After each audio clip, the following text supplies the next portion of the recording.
আজকে যে বিষয় নিয়ে কথা বলবো, বাচ্চাদের জন্য খিচুড়ি কেন সেরা। বাচ্চাদের জন্য খিচুড়ি একটি সুষম খাবার।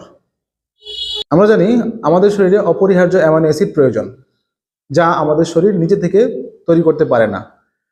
বাহির থেকে আমরা যে সকল খাবার গ্রহণ করি তার মাধ্যমে আমাদের শরীর সেই অপরিহার্য অ্যামাইনো অ্যাসিড পূরণ করে। একমাত্র খিচুড়িতেই সেই অপরিহার্য অ্যামাইনো অ্যাসিডটি পাওয়া সম্ভব।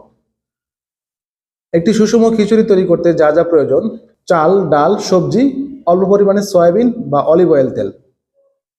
এছাড়াও ডিমে প্রচুর পরিমাণে অপরিহার্য অ্যামাইনো অ্যাসিড রয়েছে। আমরা জানি শিশুর জন্মের পর থেকে 6 মাস থেকে 2 বছর বয়স পর্যন্ত শুধুমাত্র মায়ের বুকের দুধ ছাড়া অন্য কোনো দুধ দেওয়া যাবে না। বাচ্চার সারাদিনের ডায়েটে একটি ডিম থাকতে হবে। আমাদের প্রত্যেক মা বাবার উচিত বাচ্চার বিকাশের জন্য সুষম খিচুড়ি খাওয়ানো। আমরা জানি বাচ্চা 2 বছর বয়স পর্যন্ত কোনো প্রকার সুজি, কোনো প্রকার মিষ্টি জাতীয় খাবার এবং কোনো প্রকার গরু বা ছাগলের দুধ খাওয়ানো যাবে না। 2 বছর পর থেকে আমরা বাচ্চাকে তা দিতে পারবো। প্রিয় দর্শক, আপনারা চাইলে এই ভিডিওটি শেয়ার করে দিতে পারেন বা আপনাদের টাইমলাইনে রেখে দিতে পারেন।